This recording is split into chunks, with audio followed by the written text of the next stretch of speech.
E o alienígena pequenininho ainda estava lá. Ele estava me encarando. Você está assistindo Contatos Imediatos, Oceania. Discos voadores e invasões alienígenas já foram matéria de ficção científica. Não são mais. Tá indo contra o vento. O vento tá a 120 nós oeste. Eu não sei o que é. Eu não tenho uma explicação para dizer o que é esse objeto. Mas na Oceania, os avistamentos de OVNIs não são eventos isolados. Acontecem quase diariamente. Eu não faço ideia do que é aquilo. Austrália e Nova Zelândia. Países isolados que flutuam em um oceano azul. São locais tentadores para um primeiro contato. Já vi coisas estranhas na minha vida, mas isso é o mais bizarro. Chamam de disco voador, chamam de OVNI, chamam de UAP. Uma coisa é certa, não era um avião. Usando relatos de testemunho oculares. Parecia um disco voador. E comentários de especialistas. Era uma prova física. E pela primeira vez, os encontros com OVNIs no hemisfério sul estão sob o microscópio. É um OVNI mesmo, olha. Estaria acontecendo alguma coisa que mudaria o que sabemos sobre o nosso universo?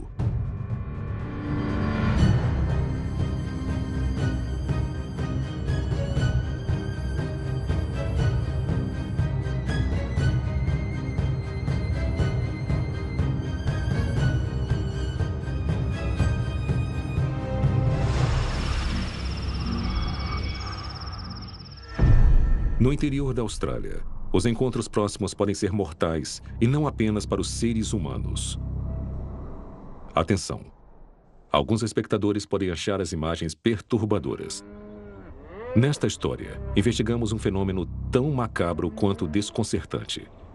Tem sido relatado em todo o país há décadas e é chamado de mutilação de gado.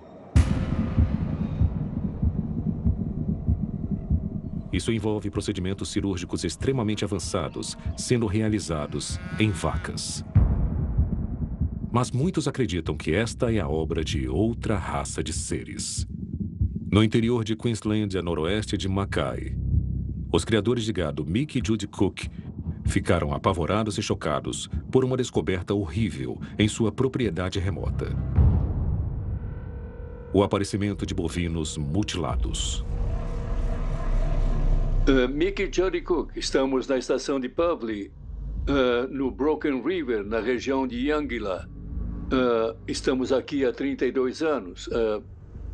Já vimos muitas coisas acontecendo com o gado. A primeira vez que aconteceu foi há mais de 15 anos. Foi a primeira vez mesmo e nós só achamos muito estranho e não fizemos nada a respeito. Mas isso mudou anos depois, quando eles descobriram mais gado com mutilações chocantes. Na carcaça parecia que a barriga, a língua e a mandíbula tinham sido tiradas por cirurgia, sem poças de sangue e sem qualquer rastro aparente. Mas desta vez, havia mais na história. Tínhamos visto algumas luzes apagadas que eram um pouco incomuns. Apenas uma luz descendo e mexendo um pouco, algo assim. Elas subiam e desciam, mudavam de cor, faziam de tudo. Era uma loucura. Eu não consigo dizer se estavam a 5 ou a 100 quilômetros. Enfim, saí cedo na manhã seguinte e encontrei esse boi morto. Ele estava caído ali depois da cerca. Eu dei uma boa olhada e tirei algumas fotos para mostrar para minha esposa Judy quando chegasse em casa. Na volta encontrei parte do gado e eles saíram correndo e estavam apavorados. Foi a minha impressão. Eles correram tanto que chegaram ao outro lado do pasto. Obviamente, eu percebi que tinha alguma coisa de errado acontecendo. Voltei para casa, peguei a caminhonete e arrastei o bicho morto para longe, uns 400 metros para frente. Bom, uns 3 dias depois de tudo isso, estávamos voltando para casa com minha filha e 2 de seus filhos e eu disse que ia dar uma olhada no boi morto para ver se os dingos ou porcos comeram a carcaça e assim eu poderia me livrar dos restos. Atravessamos e o gado tinha sido operado. Ele teve a orelha removida, a papada e a língua removidas, os testículos removidos e os tendões também. E isso, sabe como é, achamos muito incomum. E então, eu tirei fotos de tudo para mostrar a Judy o que aconteceu e foi através das fotos que percebemos. Não era o mesmo boi. O gado que eu arrastei para lá tinha sido trocado. E era um boi completamente diferente que tinha sido retalhado ali. Era uma cor muito mais clara, a cauda e tudo eram diferentes. Toda a coloração não se parecia em nada. Nós dois acreditamos que tinha que ser alguma coisa capaz de pegar os bois, operar um e depois colocar de volta sem chamar a atenção de ninguém ou causar qualquer dano à carcaça. Porque se você deixa cair alguma coisa, você vai ver algum rastro ou algo assim, mas não havia nada ali. Foi muito delicado e não tinha indícios de lutas ou qualquer coisa do tipo. Jornalista norte-americana, documentarista e autora, Linda Moulton Howe ainda se lembra de sua primeira investigação em mutilação de gado há mais de 40 anos. No final do verão de 1979, eu estava com meu cinegrafista e o técnico de áudio. Alguém tinha encontrado uma mutilação local em um rancho, porque havia muitas mutilações. Estou andando ao lado do cinegrafista e nós não podíamos chegar mais perto que 10 metros. Tudo estava morto. Não tinha energia. Não tinha nada. Caminhamos de volta em direção ao caminhão. E a energia voltou com tudo. O que era aquilo? Linda estava determinada a resolver o mistério. Ela entrou em contato com o xerife local, que estava investigando mutilações de gado. E ele pegou as 166 polaroides coloridas que ele tinha tirado. E você não pode manipular uma polaroide colorida. E ele me mostrou caso atrás de caso atrás de caso e eu coloquei no chão para que pudéssemos olhar ao mesmo tempo. Você não pode. Não com tesoura, não com faca, não com navalha. Você não pode tirar a cartilagem e os tendões que estão segurando a carne da mandíbula até a mandíbula de uma vaca. Você vai acabar arranhando, machucando o osso enquanto tenta tirá-lo e você não vai tirá-lo. Não vai. Parece até que cada partícula de tudo, menos o osso, se foi. É perfeito assim. Esse fenômeno que tem sido o trabalho de vida de Linda está ocorrendo até hoje para Judy e Mick. Tivemos um retalhado há uns 9 dias, mais ou menos. Outra vaca que estava no piquete errado, estava por cima da cerca e tinham feito a mesma operação nela. É muito frustrante tudo isso porque você não sabe o que é e isso está acontecendo e não há nada que possamos fazer. Então isso é meio frustrante, não sabemos o que é. Judy e Mick ainda estão perplexos. Mas Linda se lembra das palavras que o xerife disse em 1979. Ele disse que o que fez aquilo tinha a capacidade de controlar músculos e nervos. Eu nunca vou esquecer e aí ele falou, Linda, eu vou poupar seu tempo. Os perpetradores dessas mutilações de animais que são sem sangue e sem rastros são criaturas do espaço sideral. Nossa próxima investigação nos leva a Adelaide, a capital da Austrália do Sul, onde vinhas pitorescas se encontram com as cordilheiras e com a extensão infinita do deserto de Simpson.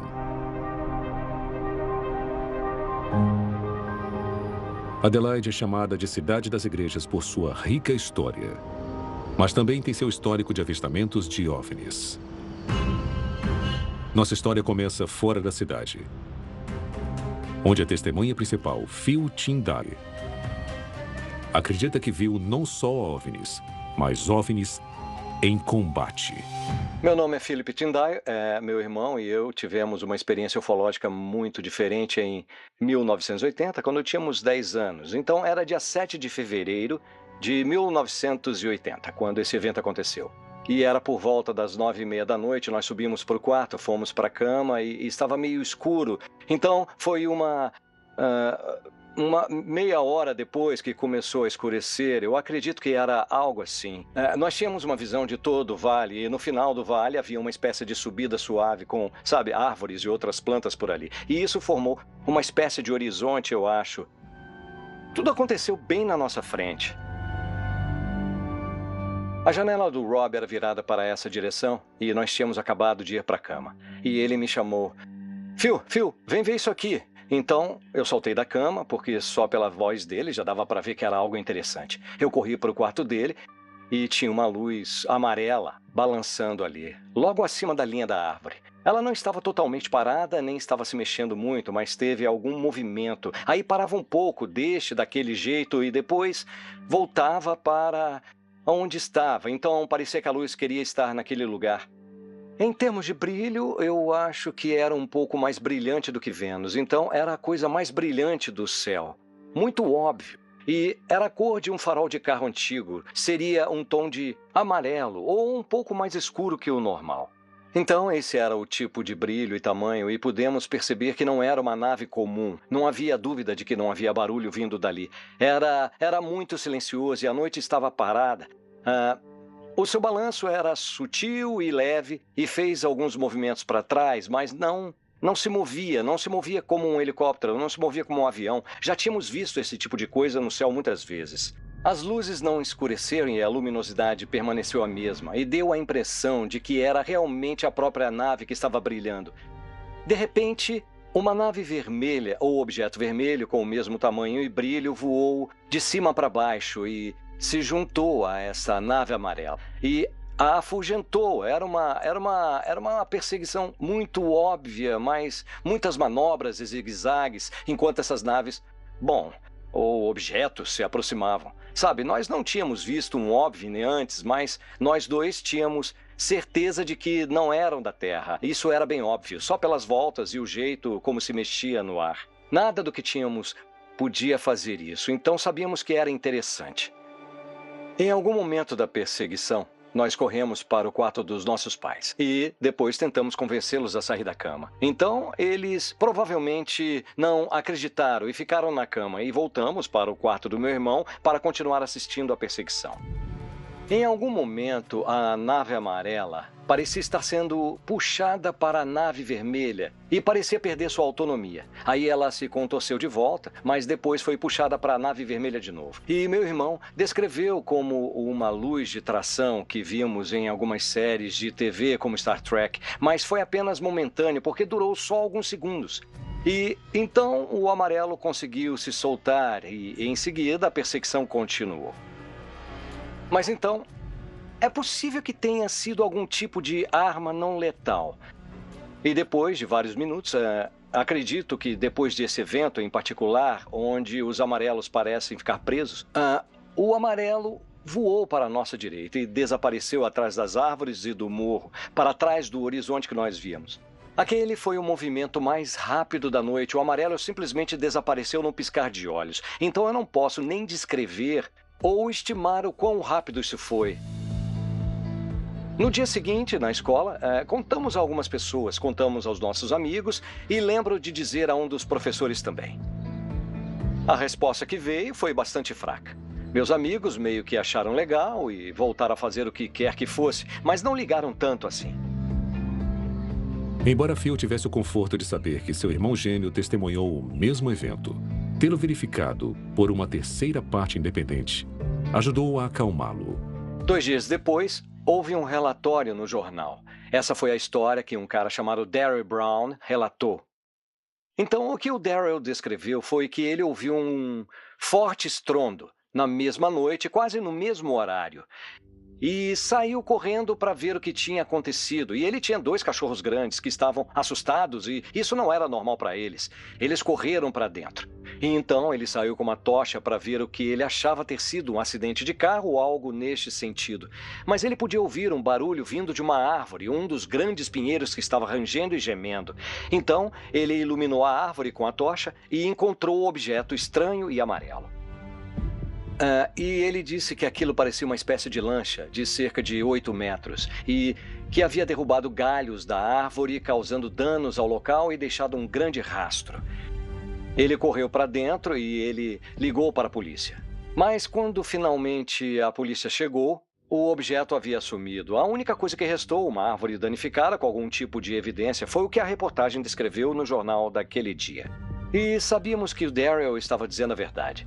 Porque o evento que ele descreveu foi no mesmo dia, na mesma hora, e ele vivia... Sua localização era à nossa direita ao norte, onde a nave desapareceu também. Então, a gente não confundiu, foi o mesmo evento. Então sabíamos que o Darryl estava dizendo a verdade porque combinava com a nossa própria experiência.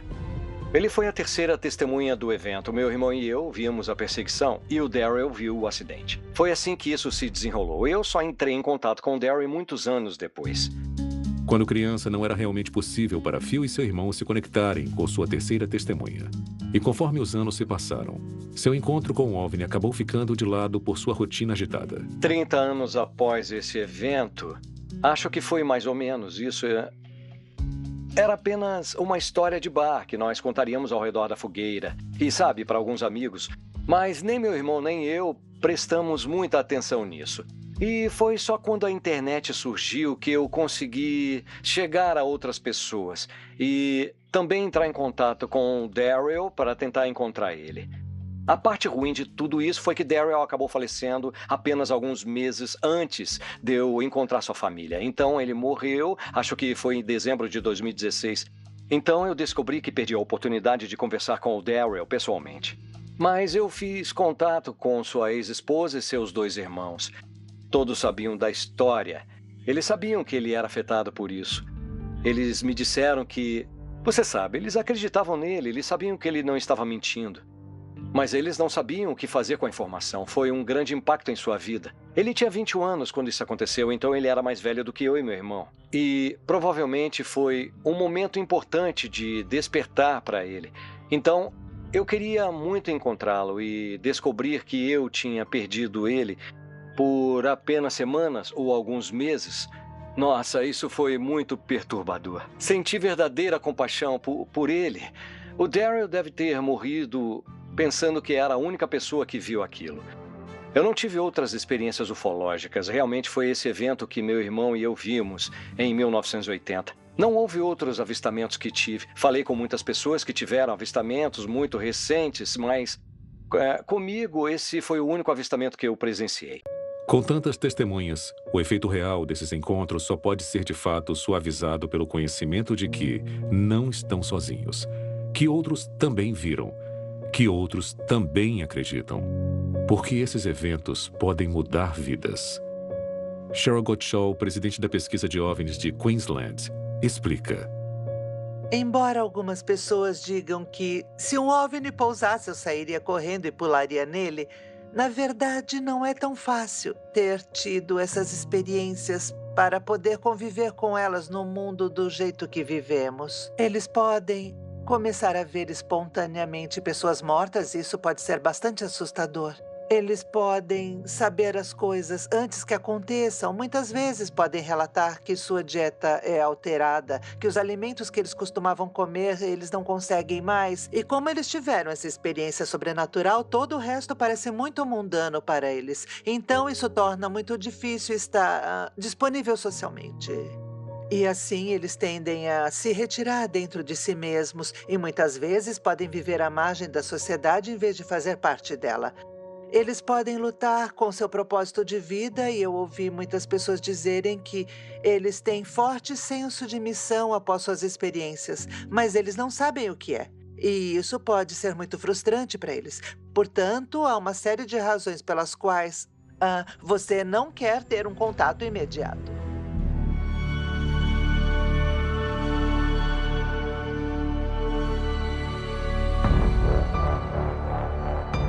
A maioria das pessoas vai passar a vida inteira sem ver um OVNI. Mas alguns poucos sortudos verão OVNIs regularmente ao longo da vida. Meu nome é Damien John Knott, eu investigo paranormal e OVNIs e fenômeno UAP aqui na Austrália. Eu comecei a ver OVNIs quando eu tinha 9 anos. E eu vi OVNIs quando eu tinha 12. Eu testemunhei OVNIs de novo quando eu tinha 17. E eu só voltei a vê-los quando eu tinha 25 anos. Então, foram alguns anos, mas por mais de uma década, eu não vi nada. Damien se mudou para o interior e foi ao redor da costa norte de Nova Gales do Sul, particularmente em Taree, que ele novamente começou a ver as coisas. Então, em 2013, eu tive outro avistamento incrível em um lugar chamado Tipperary, perto de Taree, Nova Gales do Sul, e essa vez, em particular, foi a primeira em que o Mike Williams veio comigo. Ele é um investigador paranormal e eu tinha colocado a câmera atrás da gente e tinha outro senhor lá chamado Lance e ele estava olhando o abismo atrás de nós. Estávamos acampados nessa montanha aleatória. Os fazendeiros da região já vinham relatando OVNIs nessa pequena área há uns 25 ou 30 anos. 3 de nós testemunhamos uma luz, e essa luz era um tubo de luz, que era rocheada de cores branquiçada, roxa, azul. E ela desceu, e conforme eu me inclinava para pegar minha câmera do chão, essa luz esquisita veio sobre o meu ombro. Essa coisa talvez tivesse cerca de 2 metros, 2,5 metros. Era difícil dizer por causa da velocidade em que estava viajando. Mas o Mike também testemunhou isso, e aquilo desceu todo o comprimento do meu braço inteiro, aí se desfez e só derreteu no chão, sem fazer som nenhum.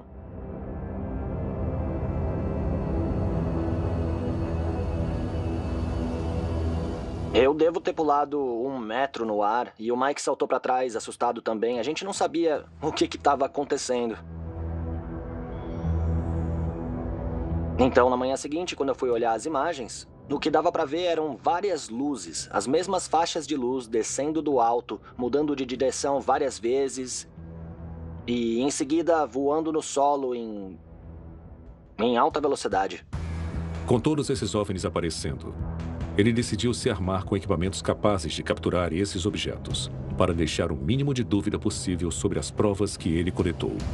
Tem muitos céticos que gostam de dizer: ah, tá, se você capturou uma coisa em uma câmera, isso é ótimo, mas pode ser um defeito da câmera. Mas se você capturar em 2 câmeras usando o mesmo tripé, ele descarta defeitos, ele descarta anomalias de câmera ou qualquer coisa assim. Cerca de 1 década atrás, eu comecei a fazer esses grandes tripés onde eu tenho 4 ou 5, 6 câmeras diferentes, todas em um equipamento para poder capturar o mesmo objeto.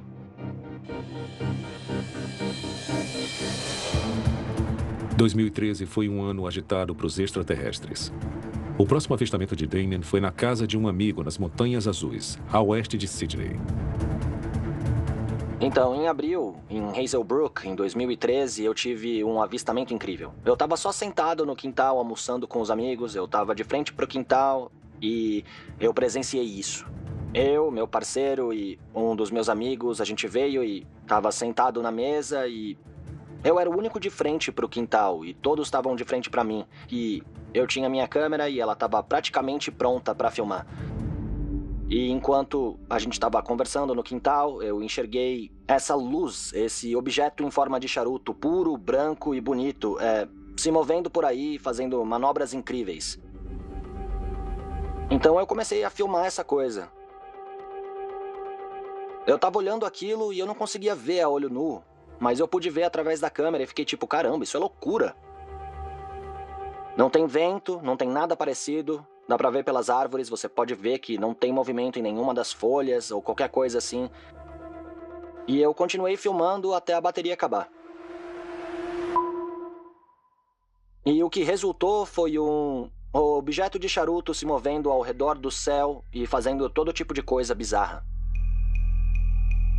Junto com orbes, triângulos e objetos em forma de disco, OVNIs em forma de charuto são comumente relatados e fotografados. Roger Stankovic examinou os dados sobre as formas dos OVNIs e chegou a algumas conclusões sobre seu propósito. Há um nível de consistência nos relatórios que vemos com frequência. Algumas pessoas estão vendo objetos em forma de orbe e isso lhes dá alguma forma de credibilidade em termos do que eles estão vendo. Eles não estão apenas vendo, eles estão realmente fotografando e filmando. As pessoas estão vendo e fotografando OVNIs de formato triangular. E as pessoas estão vendo OVNIs em forma de charuto. Eu presumo que, basicamente, os objetos menores do tipo orbe são veículos não tripulados e poderiam ser ainda de origem extraterrestre. Não há razão para que não possam ser os tripulados. Obviamente, são as embarcações maiores e são grandes o suficiente para transportar as entidades. Mas tripulado ou não, a questão ainda permanece. Por quê? Uma coisa que eu sei com toda certeza é que estamos sendo observados à distância. Nós não surgimos apenas acidentalmente, sabe? Nós fomos um experimento contínuo, desde o Homem das Cavernas até os Neandertais, Homo erectus, até chegar no Homo sapiens. Então, você tem a teoria de que esses seres estão só sentados observando. É por isso que eles não estão pousando na Casa Branca e dizendo: aqui estamos nós, humanos, venham nos receber como sabe, salvadores ou coisa assim. Se alguma espécie inteligente nos observa por, sei lá, um pouco mais de 5 minutos, eles percebem que os humanos são uma raça terrível. Nós lutamos, ainda estamos em guerra uns com os outros, ainda estamos nos matando, estuprando, roubando uns dos outros. Qualquer alienígena que pousasse na Casa Branca não seria inteligente. Seja qual for a teoria, para termos certeza sobre qualquer coisa a ver com OVNIs e UAPs, precisamos de mais dados. A decisão do Pentágono de discutir abertamente extraterrestres significa que os dados começaram a fluir. Eu percebi imediatamente desde o dia em que eles falaram, sabe, eu estava recebendo 10 vezes mais mensagens de repente. Eu definitivamente notei um aumento enorme de pessoas ao redor do mundo que estão interessadas agora no fenômeno. E esse é um grupo de pessoas que nunca teria se interessado pelo fenômeno OVNI antes. Isso se abriu ao público que se interessou por ele, que zombou ou acreditou. Então tem feito muito bem. E por muitos anos, ninguém foi autorizado a falar sobre o que estava testemunhando ou vendo, sem sofrer ridicularização dos seus vizinhos, ou de militares, ou de quem fosse. Esse assunto era ridicularizado para o público em geral, por causa do que foi e vem sendo dito sobre um fenômeno OVNI há muitos anos. E, sabe, você é louco se você denunciar, ou você é louco se você vê algo, ou qualquer coisa assim. É ótimo que gente como eu saia por aí falando sobre OVNIs, mas o que as pessoas parecem querer é gente com QI alto e formada em grandes universidades ou com doutorados incríveis e coisas assim, ou até algum estudo qualquer do Pentágono para dizer a eles que os OVNIs são reais, sabe? Para que eles realmente aceitem isso, mas o que eu digo é que não importa o que te digam sobre o fenômeno OVNI, no final do dia você não vai acreditar até ver o fenômeno com seus próprios olhos. Nossa próxima investigação nos leva a estradas rurais do sudoeste de Nova Gales do Sul, onde as rodovias de pista simples serpenteiam por terras agrícolas, com apenas uma pequena cidade ocasional para interromper a jornada. De dia, estas estradas brilham com névoa de calor. À noite, faróis iluminam olhos vermelhos, sinalizando cangurus e wombates. As estradas rurais à noite podem ser assustadoras, como nossa próxima testemunha descobriu. Meu nome é Carly Potti e eu tive um encontro estranho. Eu lembro da data como se fosse hoje. Era o dia 19 de abril de 2015. Eu e minha amiga Sam estávamos voltando da costa em Nova Gales do Sul e nós tínhamos parado numa cidade chamada Ardletton. E eu me lembro quando a Sam voltou pro carro, nós duas meio que notamos que parecia que estávamos sendo observadas. E eu acho que não é incomum, porque estávamos numa cidadezinha do interior. Mas nós duas tínhamos essa sensação estranha e, sei lá, nós duas apenas comentamos. E então voltamos para a rodovia, estávamos indo para Griffith, Nova Gales do Sul. Portanto, a cerca de 1 hora de distância entre essas cidades. E estava chegando o entardecer. E eu me lembro quando meio que começou a escurecer e estávamos conversando e meio que envolvidas na nossa conversa. Eu lembro que houve um momento em que nós duas tomamos consciência de uma luz que estava no para-brisa traseiro e a minha amiga tinha um carro pequeno. Assim, a luz enchia todo o banco traseiro e todo o para-brisa. E nesse ponto, estávamos ali pensando, é um pouco esquisito, porque é uma luz gigante e parecia que podia ser uma luz enorme de motocicleta. Chegou uma hora que parecia que estava quase chegando em nós. Por isso, a Sam meio que desacelerou e se movimentou. Ela trocou de pista enquanto estávamos conversando e a luz não saiu de nós. E nós estávamos muito incomodadas com isso, porque éramos duas meninas numa estrada rural bastante remota e não dava para entender o que estava acontecendo. Nós não pensamos em nada paranormal. Estávamos pensando se era alguém num veículo nos perseguindo ou o que quer que fosse. Nós só estávamos muito incomodadas mesmo.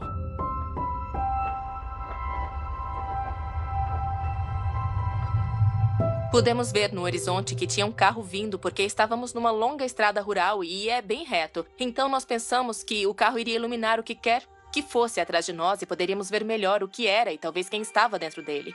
E assim que o carro chegou bem pertinho de nós, a luz desapareceu completamente e ficou escura.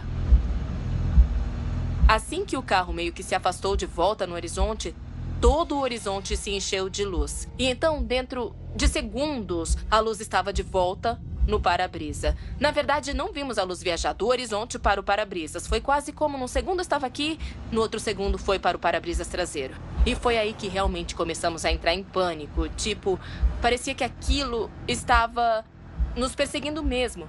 Se acelerávamos ou diminuíamos a velocidade, ele acompanhava o nosso carro. Essa coisa parecia quase como se estivesse provocando a gente. E então nos aproximamos da cidade de Ienda. E nessa hora, estávamos em pânico, querendo nos livrar dessa luz.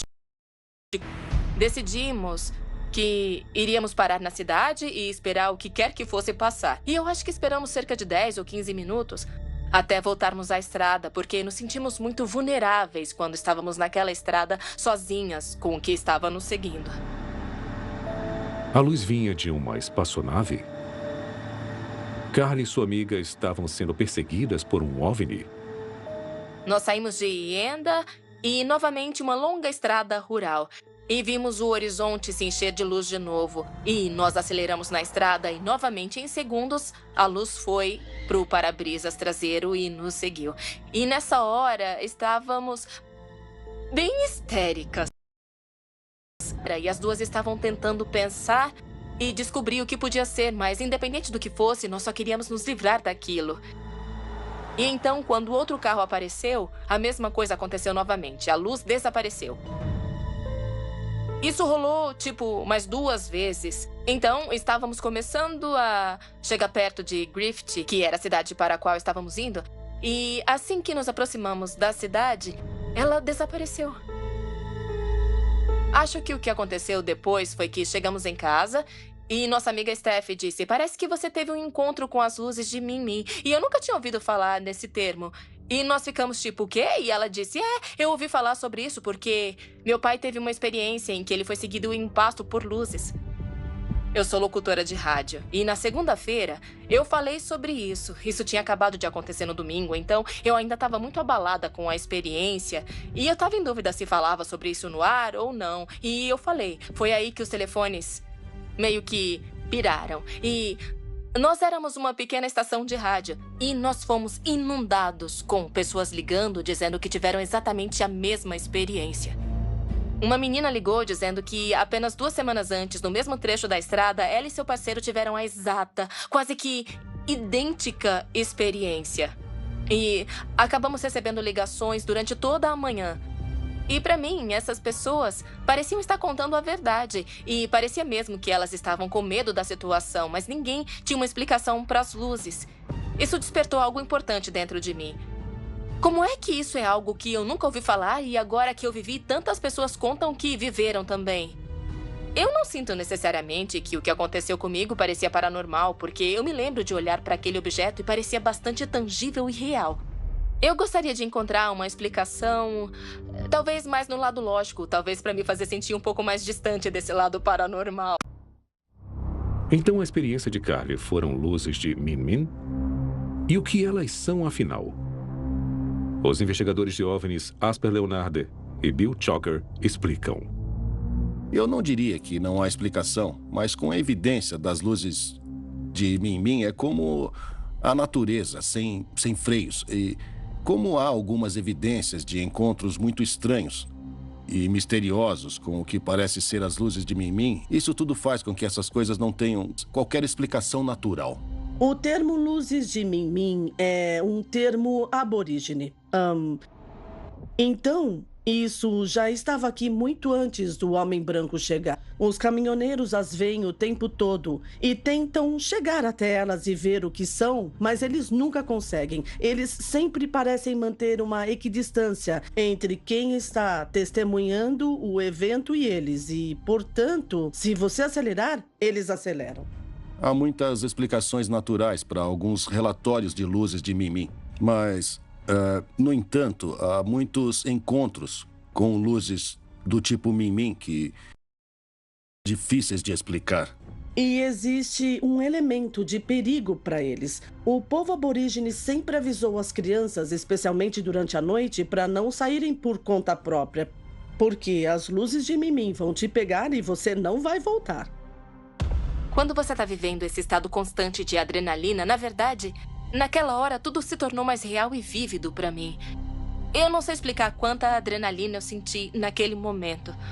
Para mim, parecia a hora mais longa de toda a minha vida. Nossa investigação final nos leva ao interior vitoriano regional, a 200 quilômetros da capital Melbourne. Quando em 2005, para um agricultor, foi o ano de uma colheita muito estranha. Meu nome é Pat e eu já tive encontros com círculos misteriosos. Sabemos que alguns círculos de cultivo são armadilhas elaboradas. Mas também sabemos que alguns são completamente inexplicáveis. Era outono. E o pai de Patrick o mandou para o ar frio da noite para consertar o moinho de vento da família. Eu tive que descer a parte de trás do pasto, que fica a cerca de 3 quilômetros abaixo. Como eu não gosto do escuro, eu levei o meu cachorro. E quando eu cheguei no moinho, eu consertei sem problema nenhum. E de repente, o meu cachorro começou a agir de forma estranha. Quando eu digo estranho, eu tô querendo dizer latir do nada. E até mesmo rosnar. Daí ele começou a correr bem rápido pro pasto, que ficava a 700 ou 800 metros de distância do moinho. Então eu comecei a persegui-lo, praticamente gritando para ele voltar para mim. Mas ele não me ouvia. Ele entrou naquele pasto, mas não tinha nada lá dentro. Nenhuma ovelha, nenhum cavalo, nenhum gado de nenhum tipo. Eu cheguei ao portão que dava para esse pasto e eu abri e pude vê-lo ao longe, indo em direção ao pântano. E de repente ele parou de latir, parou de fazer tudo. Ele simplesmente parou.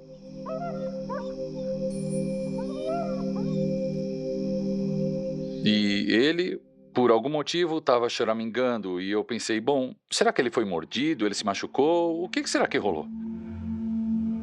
Então, de repente, eu comecei a sentir uma coisa. E esse sentimento foi a melhor maneira que eu posso descrever. É alguém olhando para você, talvez você tenha sentido alguém olhando para você em um lugar público e você não o conhece. E aí se sente desconfortável. Foi assim, só que 10 vezes pior que isso. Foi tipo, sabe quando todos os seus sentidos falam juntos para você ir embora, deixar aquela área naquele momento? E você pode tentar me pagar milhares de dólares para experimentar aquilo novamente e eu te mandaria ir pro inferno. Então eu saí correndo de lá. Eu acabei até esquecendo o portão do pasto aberto porque eu estava em choque.